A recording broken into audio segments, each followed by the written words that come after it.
नमस्कार साथियों, स्वागत है आप सभी का अपने YouTube channel UGC net Gurukul पर। स्टूडेंट्स, आज हम एक करंट अफेयर से संबंधित मुद्दा है जहां से काफ़ी बार क्वेश्चंस पूछे जाते हैं यूजीसी नेट में या जो भी कंपटीशन एग्जाम होते हैं उनके अकॉर्डिंग। तो आज का जो मुद्दा है वो अपना रहेगा भारत की जो 16वीं जनगणना है। और 2021 में जो जनगणना होनी थी, लेकिन कोविड-19 की वजह से ये जनगणना नहीं हो पाई। तो अब जो है वो जनगणना स्टार्ट हो गई है और जनगणना 2027 के नाम से इसको जाना जाएगा।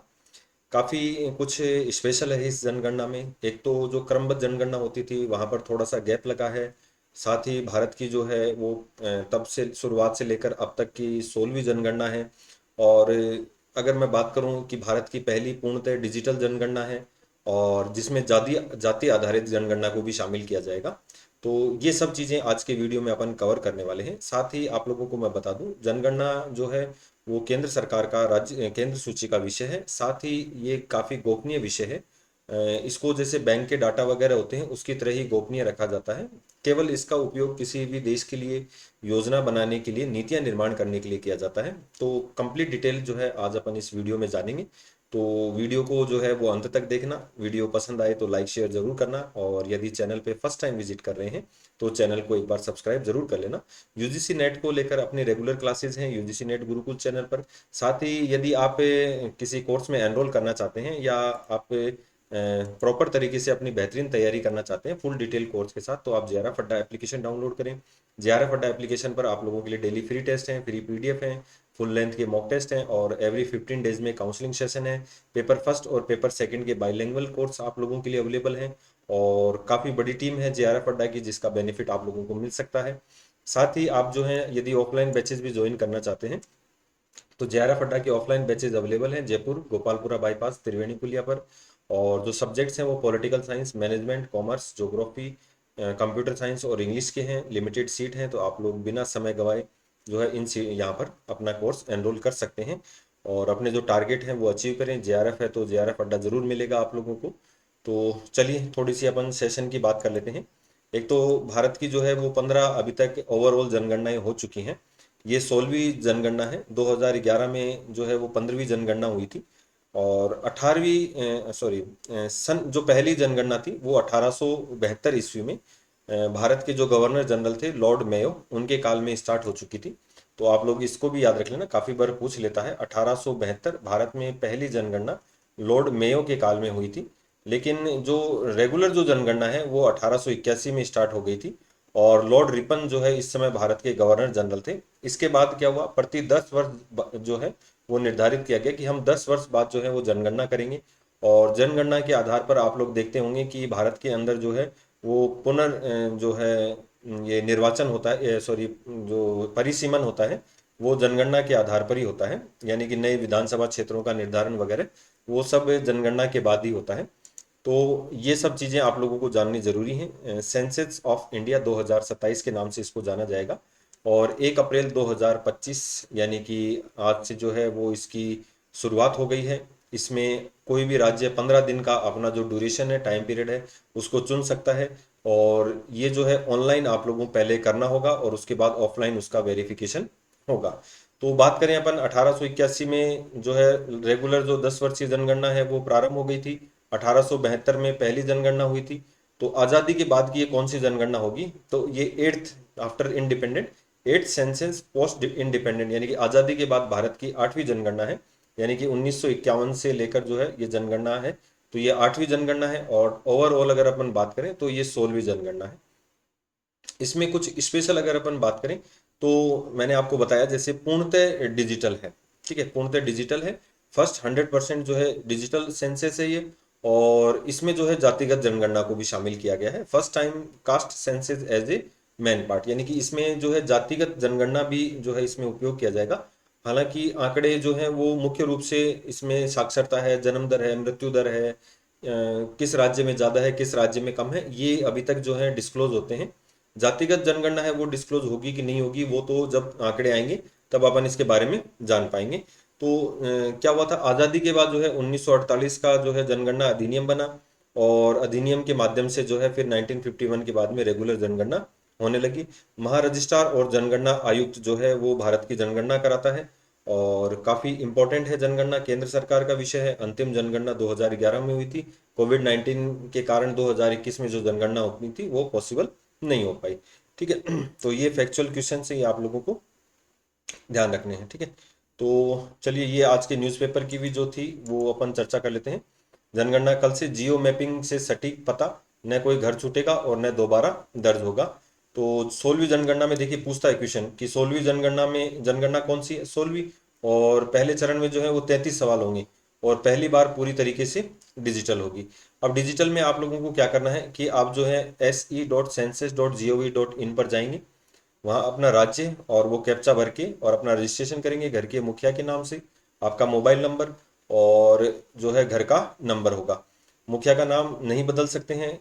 इसके बाद आपको जो 16 भाषाएं हैं उसमें से अपनी भाषा चुननी होगी और आपका रजिस्ट्रेशन करना होगा।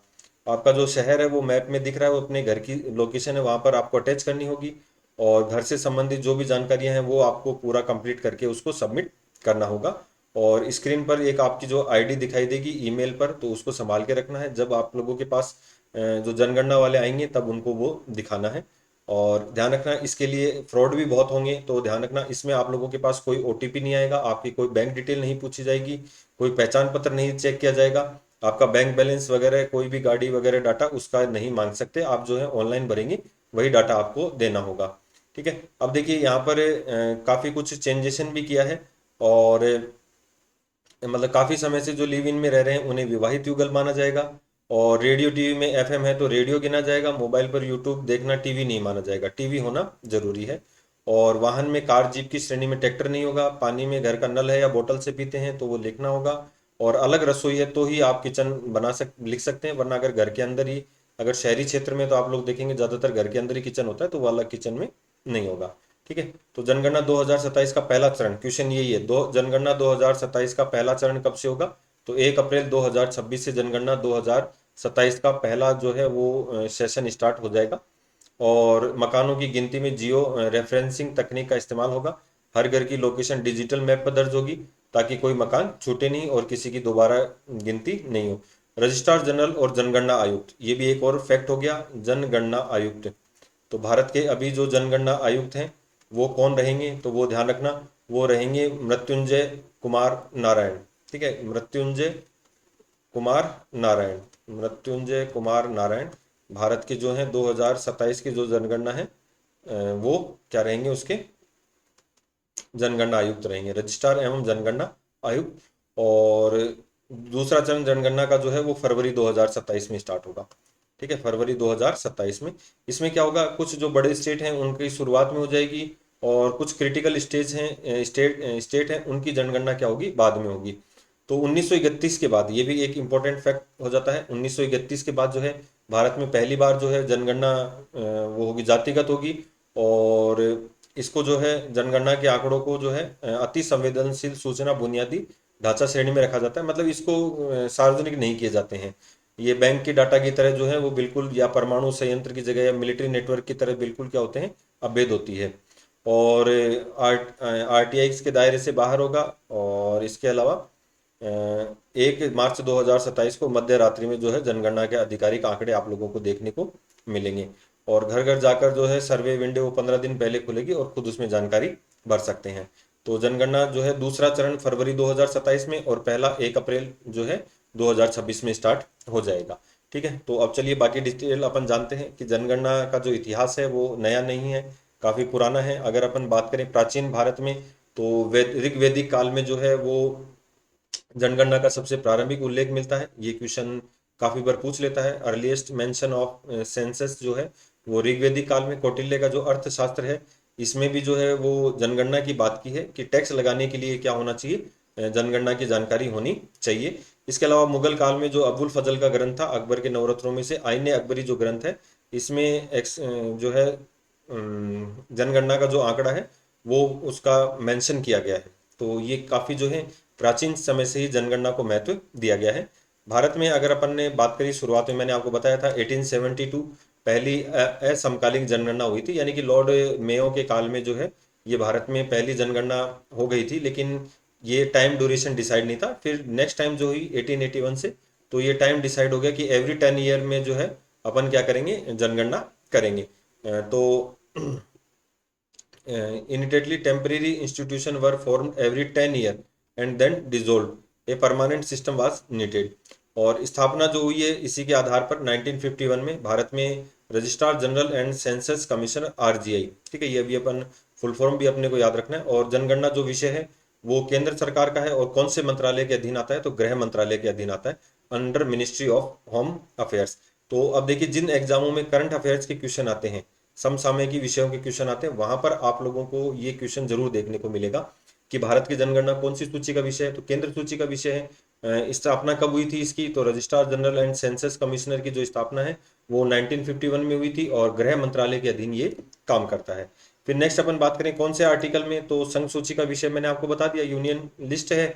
और आर्टिकल 246 में जो है ये संघ सूची के विषयों का उल्लेख है। तो 97 विषय है, उसमें एक विषय कौन सा है, जनगणना है।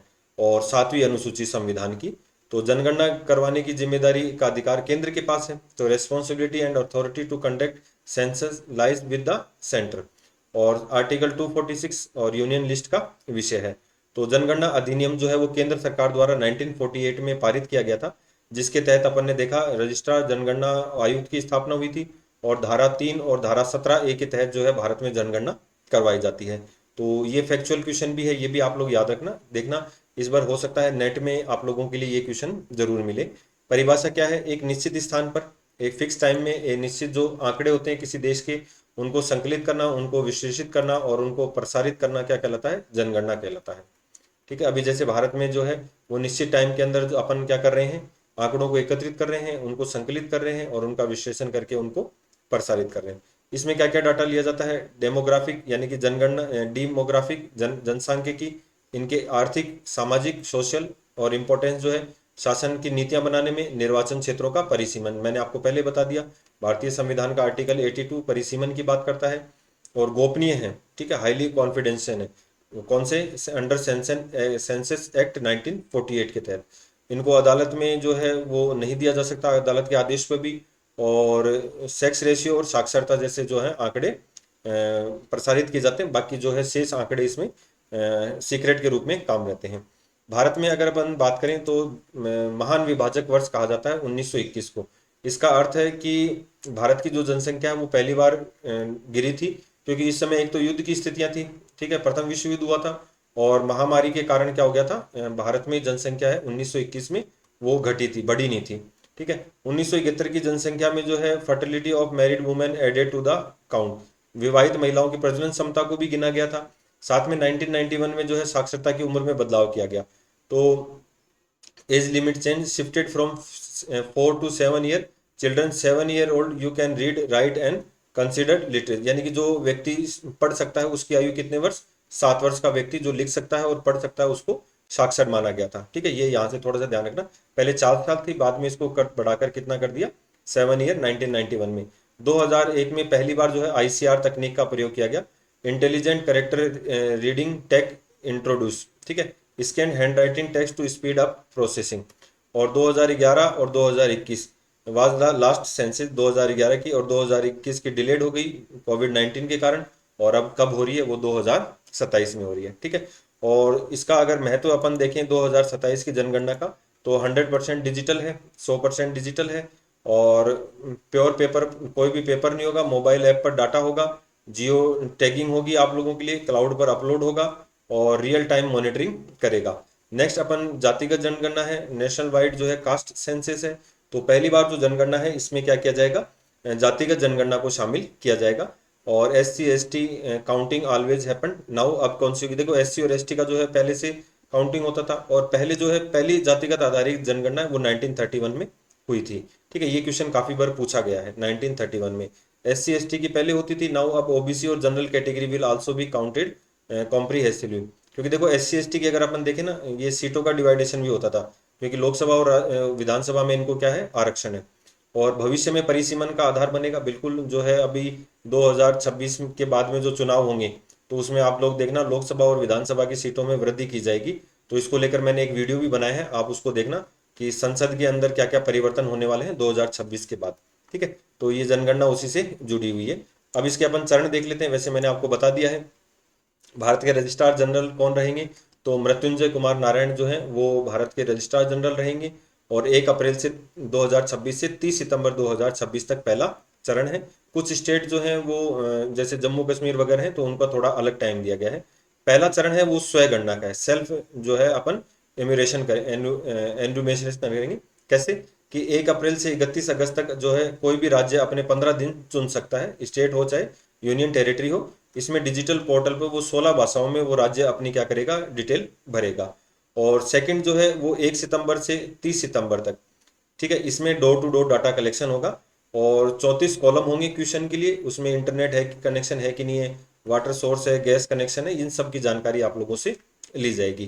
तो ये सब चीज़ें आप लोग थोड़ा सा ध्यान भी रखना, और ज़्यादा हेक्टिक नहीं है, नॉर्मल चीज़ें हैं, और ईमानदारी से आप लोग जो है इसको भरना।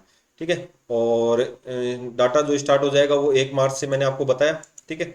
फेज सेकंड जो है वो 1 मार्च 2000 से वो है। और अपवाद जो रहेगा, हिम आच्छादित दूरस्थ क्षेत्र हैं तो उसमें लद्दाख है, जम्मू कश्मीर है, हिमाचल प्रदेश है और उत्तराखंड है। यहाँ पर 1 अक्टूबर जो है वो यहाँ पर आप लोगों के लिए जनगणना का रहेगा। ठीक है। और ये कुछ बातें मैं आप लोगों को शुरुआत में बता चुका हूँ। 2027 जो है जो जनगणना अधिनियम है 1948, उसमें जो जनगणना पूरी तरह गोपनीय है। ठीक है। और ये कभी भी रिलीज नहीं होता है। और 2011 मॉडल अलग पार्ट के रूप में किया था, गोपनीय नहीं था। ठीक है। और डाटा कोड भी रिलीज फॉर बेनिफिशियरी आइडेंटिफिकेशन। ठीक है। ये थोड़ा सा यहाँ पर डिफरेंस आप लोग देख लेना कि जातिगत जो जन आंकड़ा है और सोशल इकोनॉमिक आंकड़े हैं वो जारी किए गए थे। तो ये जनगणना से संबंधित सारी चीज़ें हैं। इसके अलावा यदि कोई भी डाउट हो तो आप कमेंट करके ज़रूर पूछना। ठीक है। सेशन कैसा लगा ये भी बताना, क्योंकि सारे फैक्चुअल क्वेश्चन है आप लोगों के एग्जाम के पॉइंट ऑफ व्यू से वहाँ बहुत काम आने वाले हैं। ठीक है। तो आप लोग इसको पढ़ना, और काफ़ी इंपॉर्टेंट सेशन है, अच्छे तरीके से और नोट्स बनाना। देखना क्वेश्चन आप लोगों को 1 या 2 क्वेश्चन यहाँ से ज़रूर देखने को मिलेगा। चाहे वो आप असिस्टेंट प्रोफेसर हो या नेट की तैयारी कर रहे हो, कोई सा भी एग्जाम हो, ये वहाँ से आप लोगों के लिए क्वेश्चन जरूर देखने को मिलेगा। तो आप अपने स्टेट का ध्यान रखना, स्टेट में कब से स्टार्ट है तो वो आपको जानकारी मिल जाएगी, और आप लोग इसको कंप्लीट करना। तो आज के सेशन में इतना ही, मिलते हैं नेक्स्ट जानकारियों के साथ, नई अपडेट के साथ। Thank you. और चैनल के साथ जुड़े रहिए, अगर चैनल को सब्सक्राइब नहीं किया है तो चैनल को सब्सक्राइब कर लें। धन्यवाद।